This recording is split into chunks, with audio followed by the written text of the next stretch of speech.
Este es un ciclo de 8 conferencias que vamos a tener durante los jueves de agosto y septiembre. Entonces, ustedes pueden ver aquí el programa. El título general es el de Principios de invariancia de norma en dinámicas clásicas y cuánticas. Voy a decir un poco, hablar un poco sobre el antecedente de este ciclo de conferencias. En noviembre fuimos invitados un grupo de colegas del Instituto de Física para escribir capítulos sobre diferentes temas de un libro que está siendo compilado por Jorge Flores y Karen Folke Sepúlveda, quienes han sido profesores de esta facultad. Y es un libro que se titula Analogías y situaciones límite. Y entonces a mí en particular me invitaron a escribir sobre 2 temas. Debo de mencionar también que el libro está dividido en 3 partes, podríamos decir, de manera general. Una sobre principios, otra sobre fenómenos que podríamos calificar de clásicos y otra sobre fenómenos cuánticos, pero también de sistemas complejos, etc. Y los temas, y de los temas que me pidieron que escribiera, uno de ellos era sobre la deducción de las leyes de la electrodinámica. Debo de mencionar también que entre los principios se cubren principios variacionales, principio de relatividad, principio de equivalencia. Y entonces, cuando me pidieron que hablara sobre el tema de deducción de las leyes de la electrodinámica, me di cuenta de que en la sección de principios faltaba un principio muy importante, que es el principio de invariancia de norma, que se ha reconocido en la dinámica, en las dinámicas clásicas y en las dinámicas cuánticas. Y entonces, en mi contrapropuesta, les dije, voy a cumplir con el objetivo que me están diciendo, pero lo voy a hacer no como aparece en todos los libros, de hecho,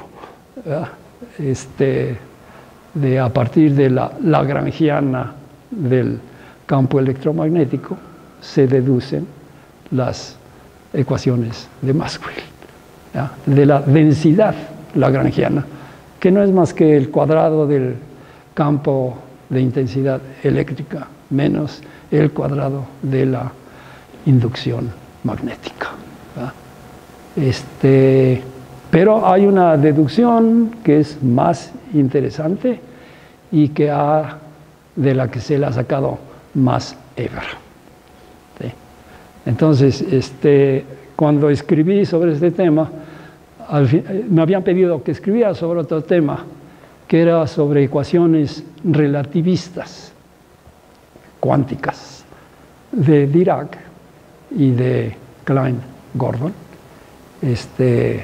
Y había yo aceptado los 2 temas, pero en el proceso de escribir esta me salió más de las 20 páginas que nos habían puesto como límite. Y decidimos que ya tenía escritas mis dos capítulos. Entonces, el primero es sobre la parte clásica. Están ya escritas. Para quienes estén interesados, me pueden contactar personalmente y les puedo pasar el contenido. El primero se titula Transformaciones de norma en dinámicas clásica, dinámica electromagnética, dinámica cuántica, y que son desde luego los títulos que aparecen aquí en el cartel.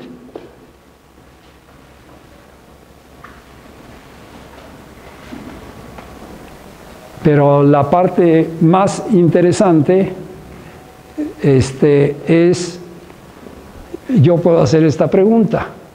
Cada una de estas dinámicas tiene su transformación de norma, bajo la cual las ecuaciones de movimiento respectivas mantienen su forma. Pero también podríamos preguntarnos si esas transformaciones de norma dentro de cada dinámica tienen conexión o no. La cuarta plática que he titulado Incorporación y deducción, ahí está lo de la deducción, de la dinámica electromagnética, se ha hecho en base precisamente de imponer invariancia de norma en las dinámicas cuántica y clásica. Y quiero aprovechar este momento para decir que esto se hizo por primera vez en el caso cuántico en 1926, cuando Schrödinger acababa de publicar el primero de la serie, ¿verdad?, titulado Quantisierung als Eigenwerteproblem. Fock en Leningrado escribió un artículo, también en alemán, que es Invariant Form der Wellenbewegung Gleichungen. Ahorita se los traduzco. Es forma invariante de la ecuación de onda y de movimiento de eine gelanden Masspunkt, de una masa puntual eléctricamente cargada. Entonces, ese es desde 1926, después del primer artículo de Schrödinger, Fock señaló la forma invariante de esa ecuación, incorporando la interacción electromagnética. Y 3 años más tarde, Hermann Weyl, quien había hecho un intento de unificación de la que Einstein empezó a trabajar hacia el 18, él introdujo la idea de algo que llamó Eigenvariance. Él propuso una teoría en la que se tendría invariancia bajo cambio de longitudes. Pero cuando se desarrolló la mecánica cuántica se reconoció que hay longitudes naturales, ¿verdad?, como la longitud de onda de Compton. Y entonces esa idea no prosperó. Pero cuando se formuló la mecánica cuántica, 25, 26, ¿verdad? Y para el 27 hubo la primera ronda del debate entre Bohr y Einstein. Weil para el 29 se dio cuenta que en vez de tener invariancia de tamaño, de longitud, en la mecánica cuántica se tiene invariancia de las transformaciones de norma en la dinámica cuántica fueron reconocidas por Fock como transformaciones de fase de la ecuación de onda. Y entonces, cuando he hablado de esto, desde hace ya algún tiempo, yo digo, como la regla de Weil se convirtió en transportador. Porque las transformaciones de fase son rotaciones, ¿verdad? Y entonces, ¿en qué tanto están transformando, verdad? Se mide en grados o en radianes o en vueltas, ¿verdad? Que son todas equivalentes. Entonces, eso es lo que es el primer capítulo.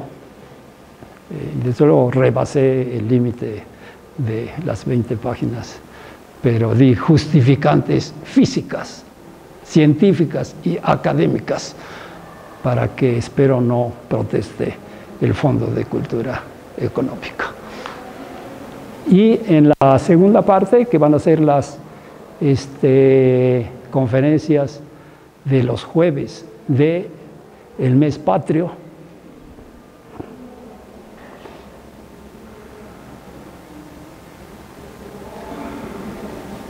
están las que corresponde a lo que titulé Principio de invariancia de norma en las teorías de campo cuánticas. Empezando con la versión cuántica de la electrodinámica, ¿verdad?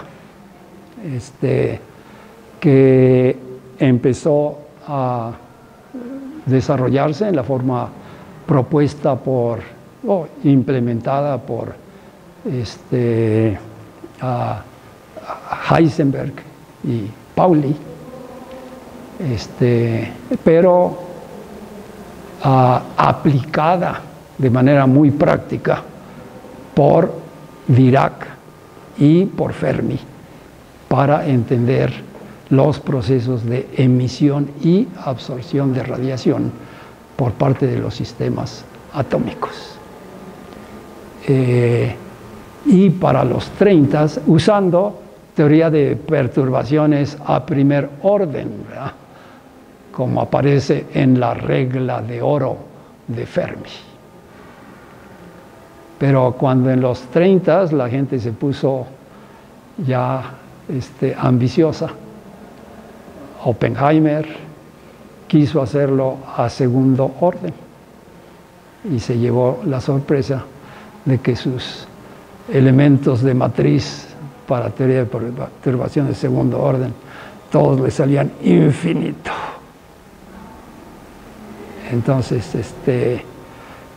fue hasta 20 años más tarde, el trabajo de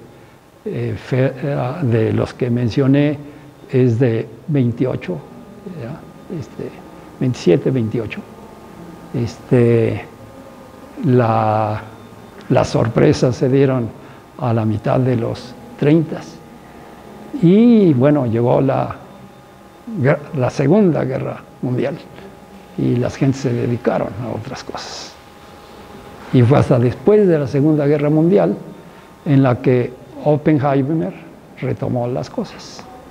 Entonces, en el 47 hubo una reunión en Shelter Island a la que fueron muchos de los fundadores de la mecánica cuántica,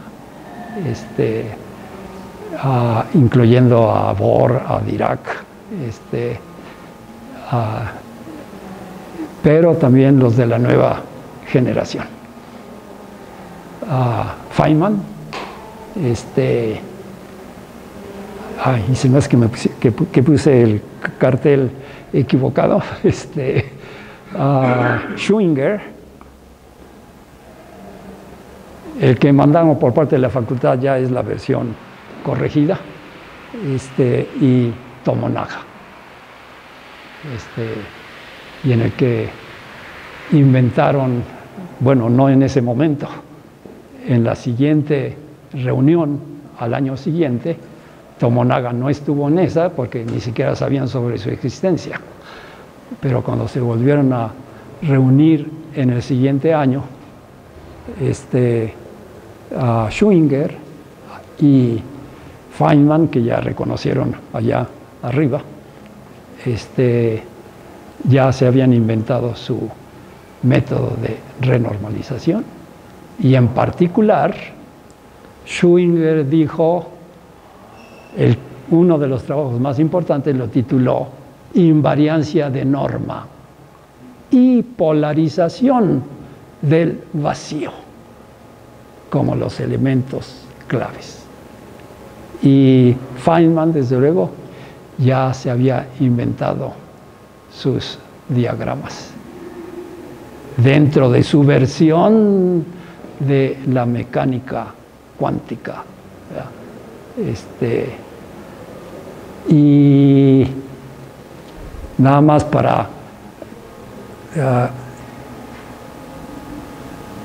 entonces en la versión corregida ahí está Fock, y en la versión corregida están Feynman, Schwinger y Tomonaga en el lugar que ocupan Salam y Glashow. Y después viene para ese es trabajo de 47, 48, que desde luego estuvo precedido por experimentos de física atómica utilizando espectroscopía de microondas y de radio.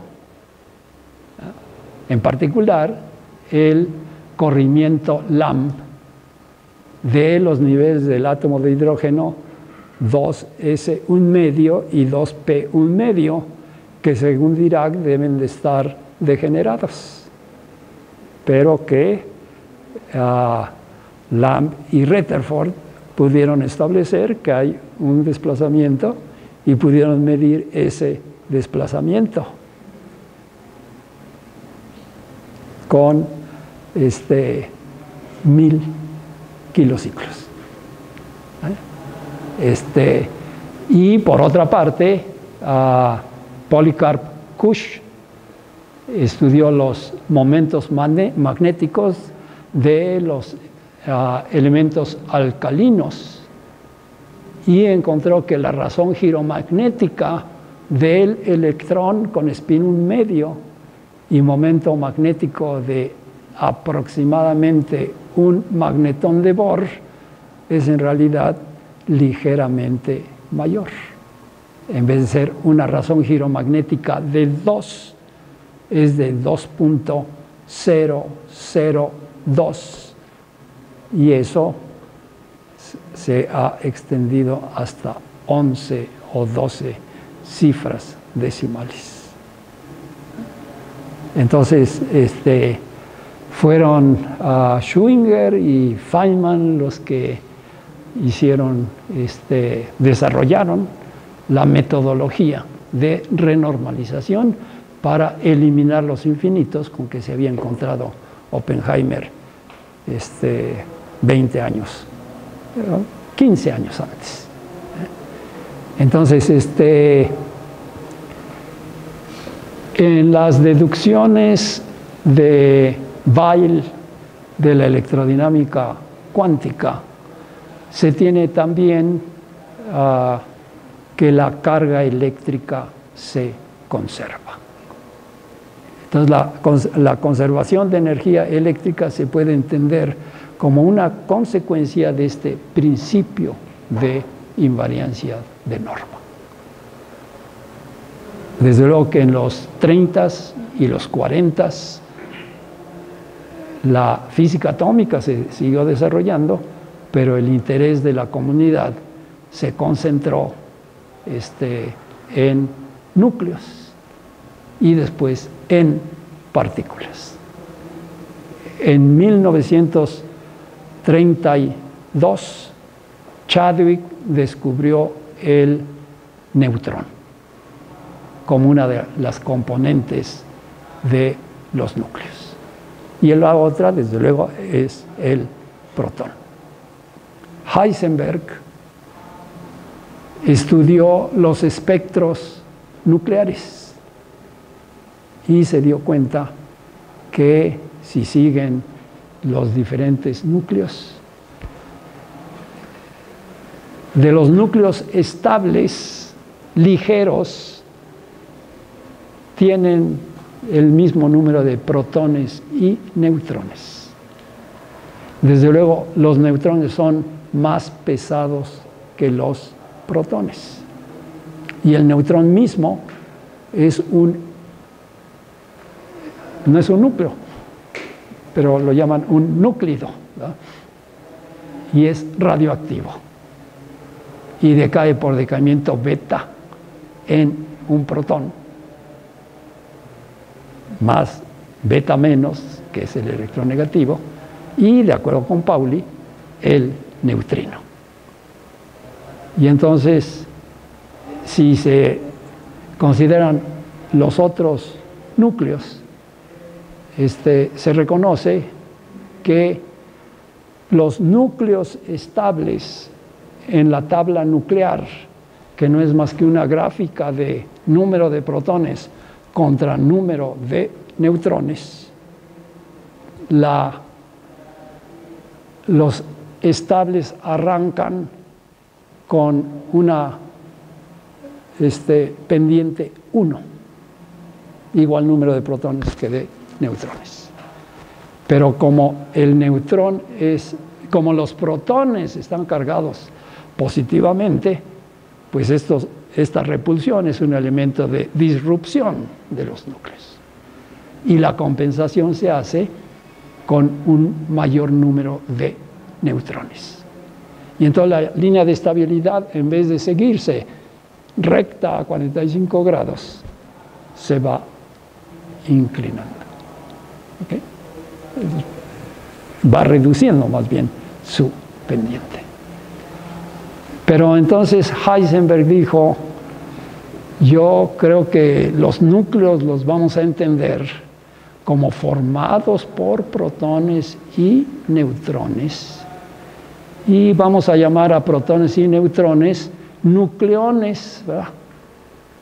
Y desde luego la suma de protones más neutrones es el número de nucleones. El protón y el neutrón tienen una masa de ligeramente por encima de una unidad atómica de masa. Y los núcleos tienen masas que en unidades atómicas de masa son casi números enteros.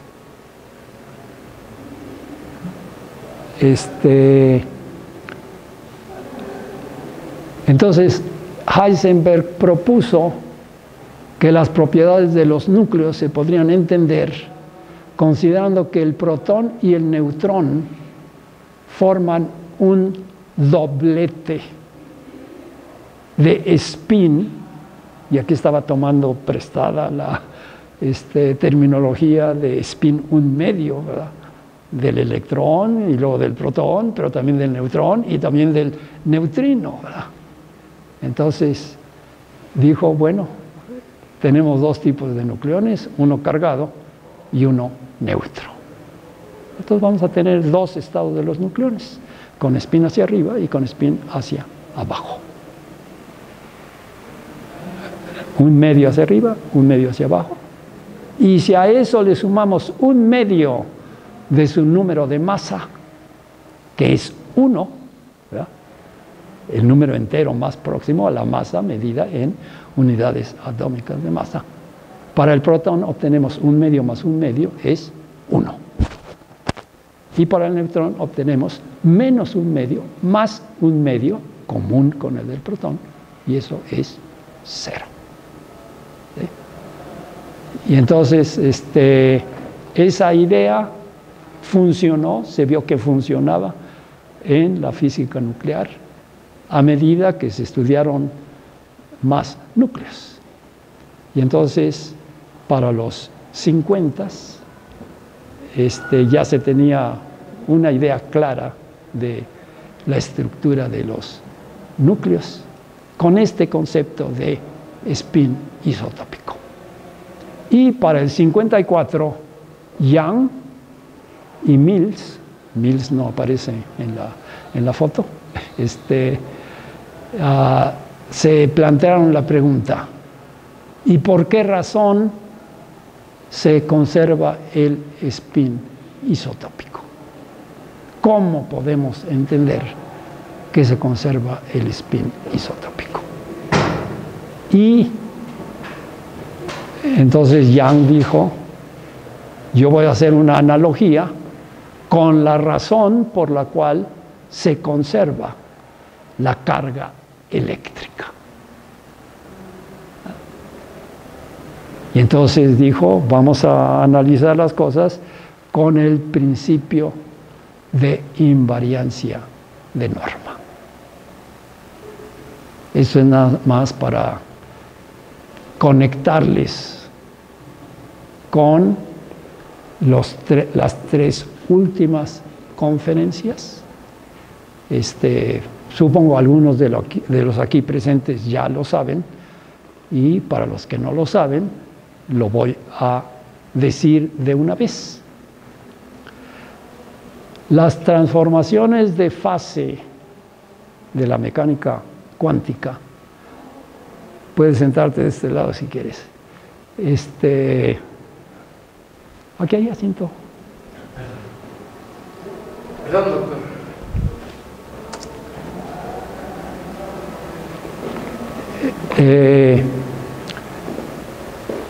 Las rotaciones en el plano complejo, ¿verdad?, que es donde es el lugar natural para representar fases, y corresponden precisamente a rotaciones alrededor del eje perpendicular al plano que nos interesa. Las rotaciones alrededor de un eje conmutan entre sí. Y entonces el grupo de rotaciones alrededor de un eje se dice que es un grupo abeliano, ¿no?, porque los generadores de rotaciones conmutan entre sí, porque hay un solo generador que conmuta consigo mismo. Pero si estamos hablando de spin isotópico, pues son como rotaciones, ¿verdad?, en 3 dimensiones. Y eso viene también con grupos unitarios, pero en 2 dimensiones. Y las rotaciones están siendo en 3 dimensiones. Pero las rotaciones en 3 dimensiones no conmutan.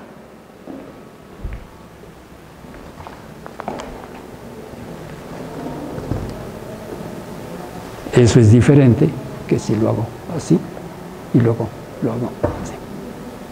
Entonces, no conmutan. A esos grupos se les llama no abelianos. Young y Mills propusieron se inventaron una teoría, una dinámica, ¿verdad?, invariante de norma, pero con rotaciones en 3 dimensiones, de la que ya detallaremos las cosas dentro de 7 o 5 semanas. ¿Ahí? Y después veremos las aplicaciones para la dinámica cuántica electrodébil unificada, lo que no logró Weyl ni Einstein ni Kaluza, ni Klein, ¿verdad?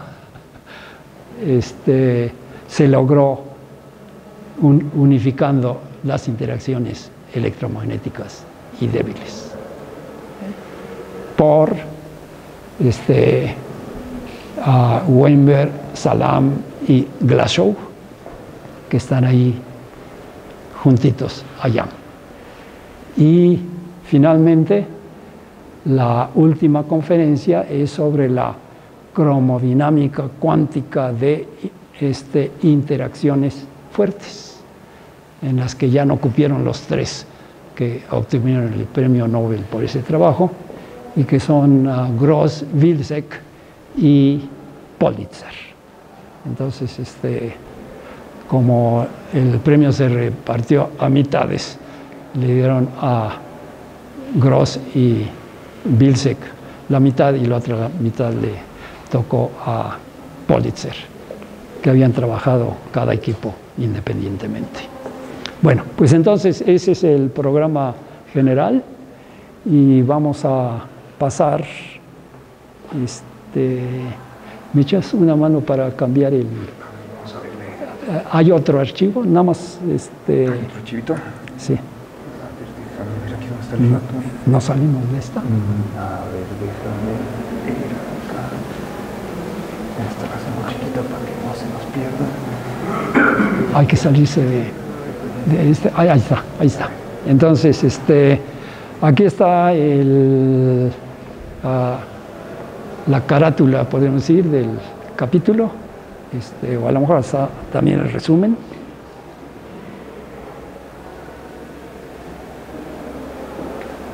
Y entonces, este es para las cuatro conferencias de agosto. Se reconoce que la idea de transformaciones de norma es compartida por las dinámicas clásica, electromagnética y cuántica, tomando formas específicas y diferentes en cada caso. A pesar de esas diferencias, el lector puede preguntarse si existen conexiones entre las transformaciones de una dinámica a otra. Entonces, como viene en el programa, la respuesta es que sí hay conexiones entre ellas. Esta contribución explica la transformación de norma en cada dinámica. Cuenta cómo Fock en 1926 incorporó las interacciones electromagnéticas en la ecuación de onda cuántica, compartiendo una función generadora común de las transformaciones de norma respectivas. Y cómo Weil en 1929 dedujo las ecuaciones de la electrodinámica, incluyendo su transformación de norma a partir de la invariancia bajo transformaciones de norma de la mecánica cuántica. Entonces, estaremos viendo en detalle cada una de estas cosas. Ambos tipos de conexiones también se tienen entre las dinámicas electromagnética y clásica. Y para esta conexión hago uso de un trabajo. Bueno, para estas dos, tanto para la cuántica como para la clásica, hay una versión didáctica de Kobe en el American Journal of Physics, que viene de 1978 la primera y 1980 la segunda. También se ha formulado un principio de invariancia bajo transformaciones de norma, que desde luego es la que conecta con el segundo capítulo y las 4 conferencias que estaremos teniendo en septiembre. El tema de hoy es el de la dinámica clásica concretamente, regresando al cartel, no lo tengo que poner otra vez, ¿verdad? Tenemos a Euler hasta arriba, trabajó en los 1700, ¿verdad? Y después Lagrange. Y vamos a hablar del el principio de mínima acción, ¿verdad? Que conduce a la formulación de las leyes de movimiento, de la ecuación de las ecuaciones de movimiento de Euler-Lagrange. Desde luego, espero que es de conocimiento para la mayoría de aquí, de los presentes. Pero desde luego, si hay algo que no conocen, con toda confianza pregunten. En el libro decidí empezar con dinámica electromagnética y después la clásica y la cuántica, por más de una razón. Y ahorita simplemente me voy a ir a la parte de la dinámica lagrangiana.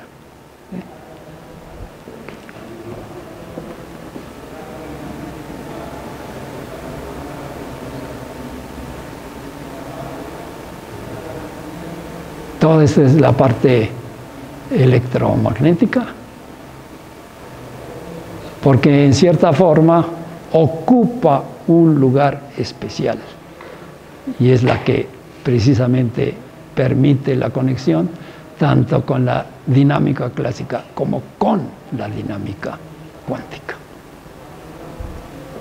Además de que en la dinámica electromagnética vale el principio de superposición, ¿verdad? Y se extiende también en la dinámica cuántica, ¿verdad? Y porque además la dinámica electromagnética es la que nos ha permitido entender a la luz. Entonces,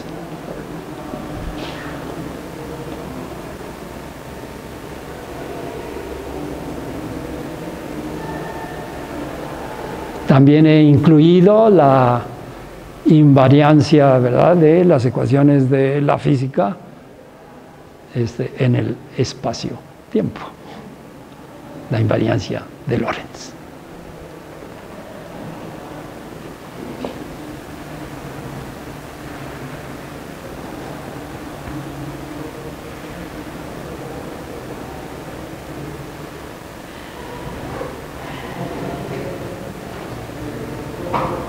Aquí estamos ya.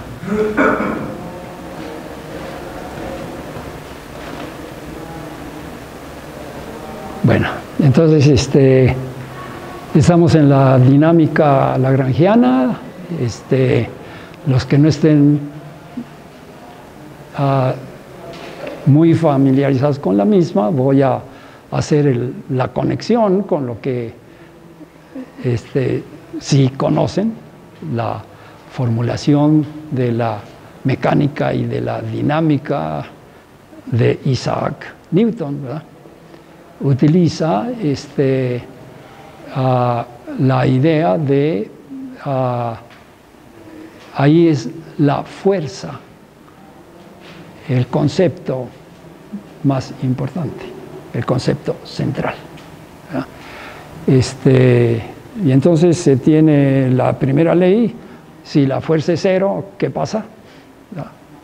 Y si hay fuerza, ¿cómo afecta el comportamiento de la partícula, ¿verdad? Y la conexión es a través de la rapidez de cambio. El efecto de una fuerza se traduce en la rapidez de cambio de la cantidad de movimiento. Y está la ley de la acción y la reacción. Entonces, pero es la fuerza la que ocupa el lugar principal.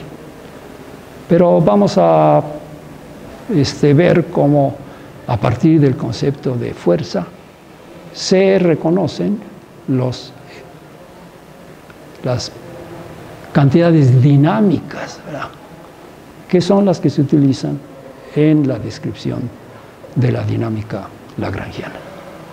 Entonces ustedes tienen una fuerza, ¿verdad? Entonces con esta fuerza ustedes pueden mover su cuerpo, ¿verdad? ¿Sí? Y desde luego yo no tengo que ejercer la fuerza. No traje monedas, pero cualquier cosa nos sirve, ¿verdad? Y entonces cuando tenemos así, esto se cae. Y podemos ver, ¿y por qué se cayó? Bueno, Galileo y Isaac dijeron, es que la Tierra ejerce una fuerza sobre todos los cuerpos que están en la vecindad. Y de la misma manera el Sol ejerce fuerzas sobre todos los objetos que haya en la vecindad.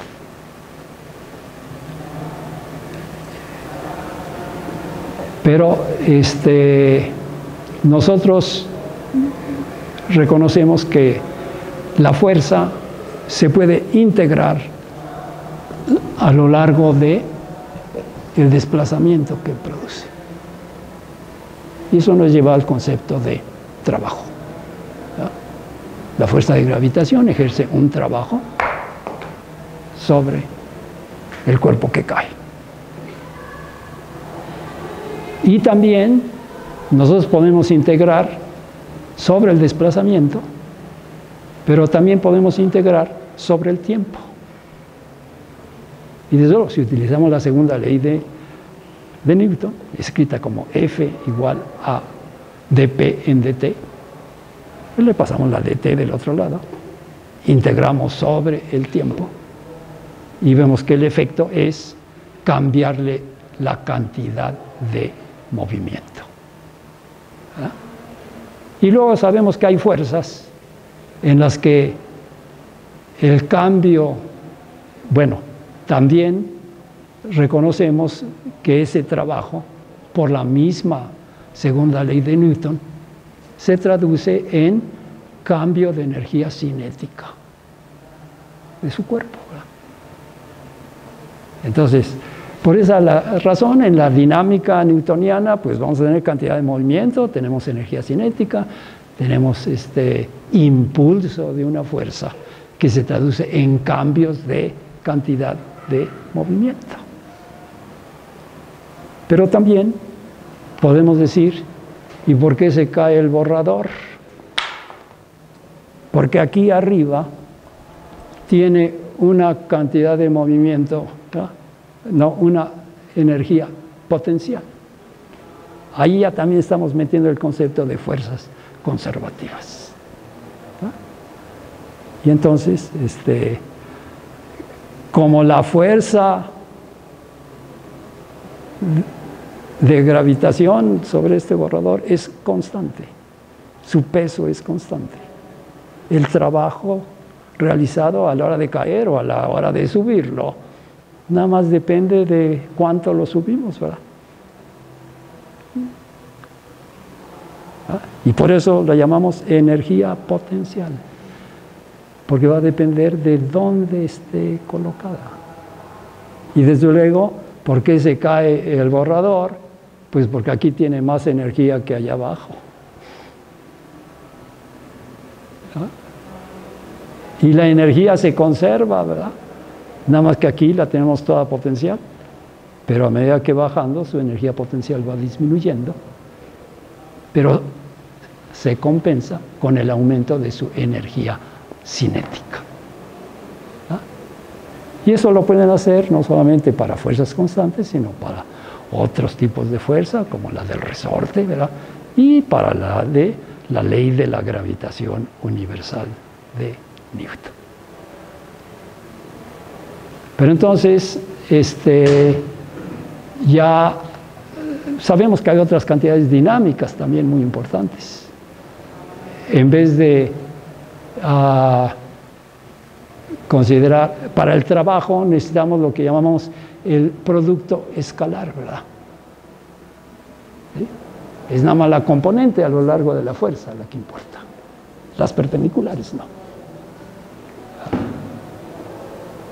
Pero si queremos ver el efecto de abrir y cerrar la puerta,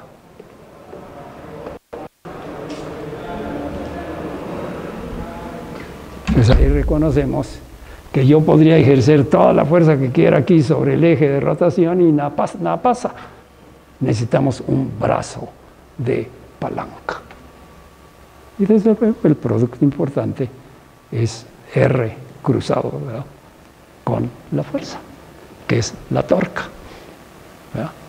Y también tenemos R cruzado con la P, que es el momento angular o cantidad de movimiento angular. Y la energía cinética la podemos distinguir entre energía cinética de traslación, pero también energía cinética de rotación. ¿Sí? Todo eso lo conocen de mecánica de Newton, pero todas esas cosas aparecen también en la dinámica lagrangiana. Desde luego, si hablamos de principios variacionales, el principio más famoso aplicado a la física es el principio de Fermat, aplicado a la propagación de la luz. ¿No? Entonces se dice, la luz sigue la trayectoria en que a la luz le toque el tiempo mínimo de tránsito. ¿No? Entonces, ¿cuánto vale la velocidad de la luz? Especialmente en medios materiales, pues es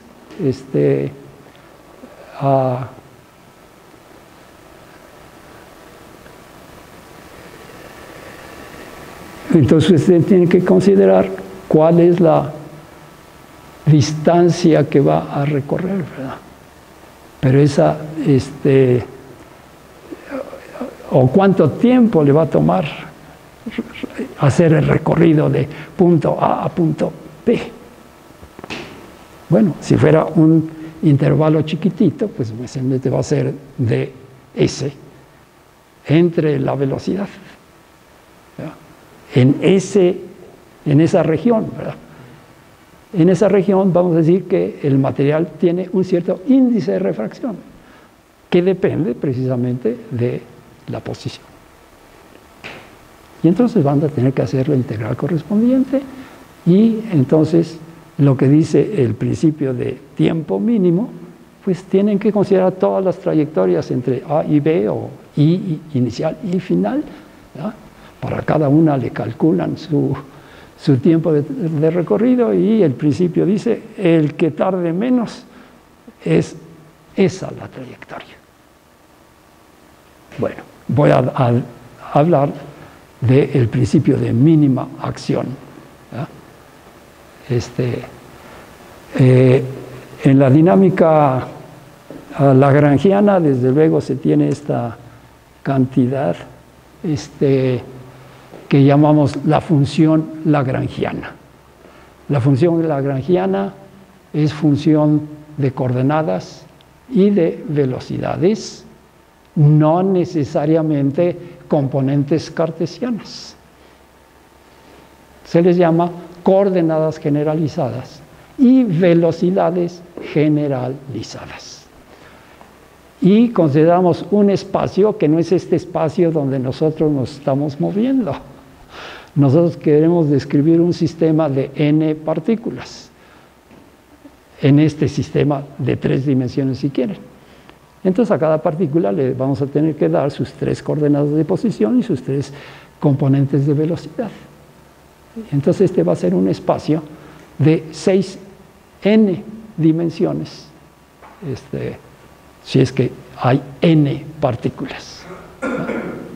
A ese espacio se le llama espacio de configuración.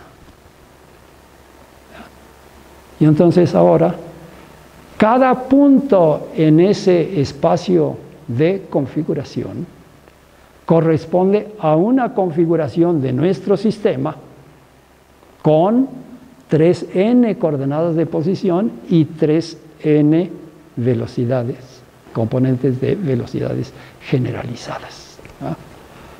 Y entonces voy a hacer la analogía con lo del principio de Fermat. Entonces, este principio mínimo de acción me dice, yo quiero ir de una configuración de mi sistema, ¿verdad?, a otra configuración de mi sistema, en este espacio de configuración. Y entonces, bueno, en este espacio de configuración nosotros podemos considerar todos los cambios que gusten, ¿verdad?, dentro de ese espacio de configuración. Y a cada uno de ellos le vamos a calcular, le vamos a asociar lo que se llama la integral de acción. ¿Y qué es la integral de sobre el tiempo? Desde luego las coordenadas y las velocidades van a ser función del tiempo, ¿verdad? Si conociéramos esas como función del tiempo, pues entonces ya conocemos en cada instante qué configuración va a tener nuestro sistema. Pero entonces,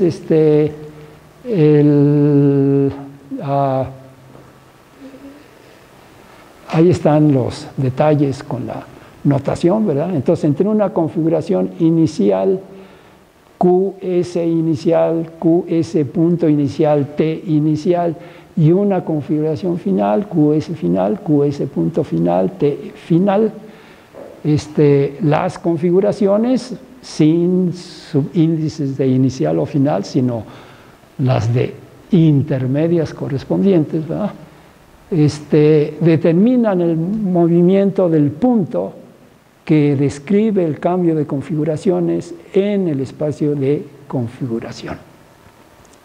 En el caso de fuerzas conservativas, la función lagrangiana es la diferencia entre la energía cinética y la energía potencial. Y no necesito entrar en el detalle, pero los que ya lo conocen saben que imponiendo la condición de que esta integral de acción tenga su valor mínimo, se determina la trayectoria físicamente realizable para describir la evolución de su sistema. Y las ecuaciones correspondientes son las de Euler-Lagrange, que son una extensión o alternativa a las de la segunda ley de Newton. Entonces, ahí está la integral de acción,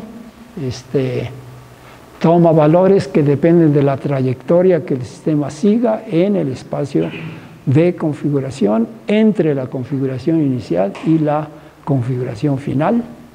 El principio variacional considera que la trayectoria que el sistema dinámico sigue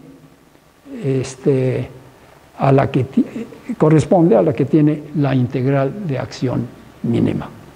Y en el proceso de implementar esta condición se deducen las ecuaciones de movimiento de Euler-Lagrange para cada grado de libertad.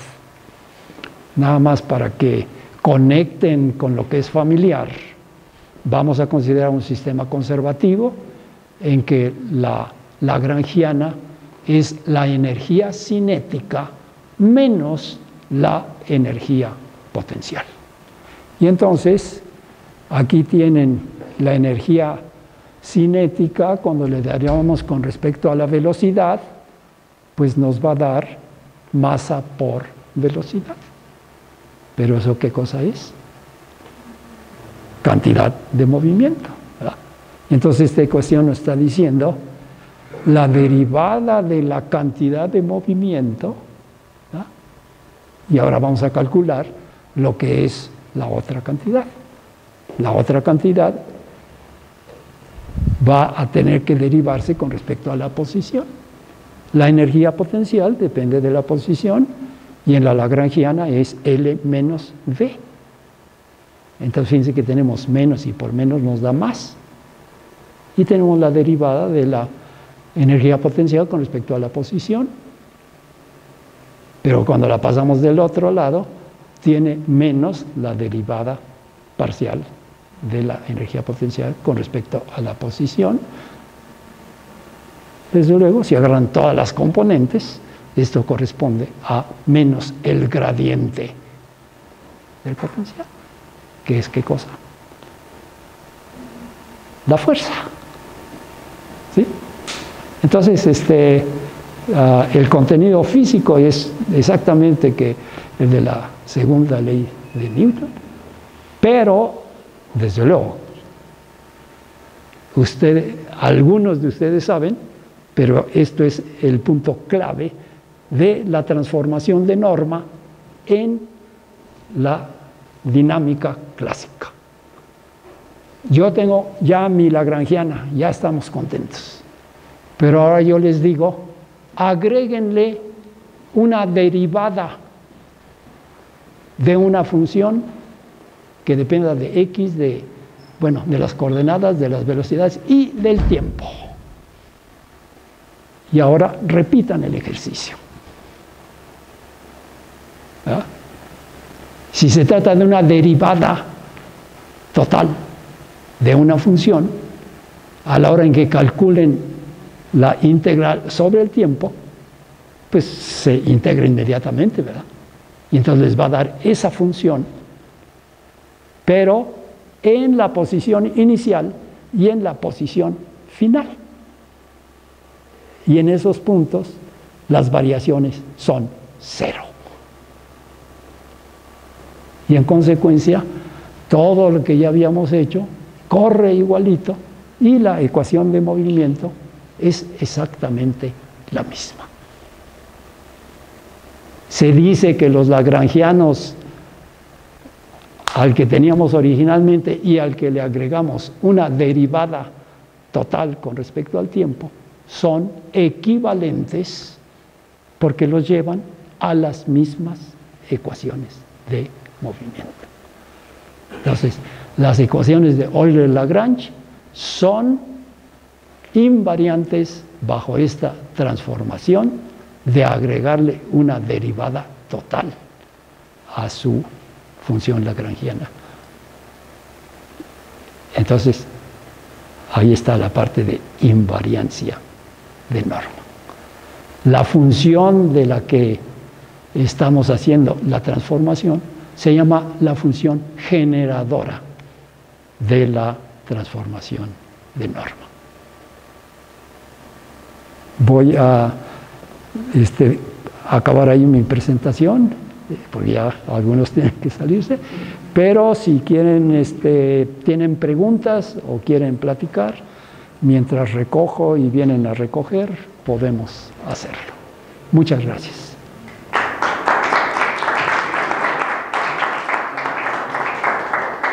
Entonces, si yo lo veo desde el punto de vista cuántico, todas las posibles trayectorias serán asociadas a una probabilidad. Yo tengo una cierta probabilidad de ir de una configuración a otra, y si hago una especie de límite para regresar a la clásica, debería probar que la probabilidad es igual a 1 en la geodética, o sea, en la más corta. ¿Es así? ¿Cómo se hace ese límite? Mira, no, el límite de lo cuántico a lo clásico, desde luego, lo hizo Ehrenfest. Y lo, sí, desde luego que sí. Es el teorema de Ehrenfest. Ehrenfest dijo, aquí está lo que dice Schrödinger, pero ahora yo quiero conectar con la física clásica, ¿verdad? Entonces, lo que haces es considerar los valores esperados.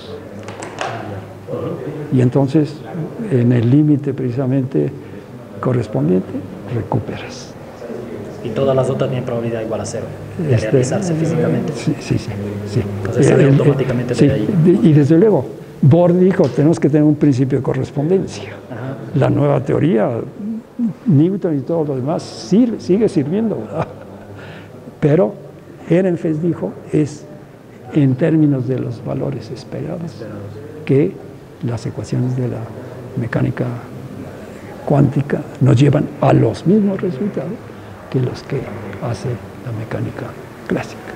y desde luego dentro del límite de validez de cada uno. Sí.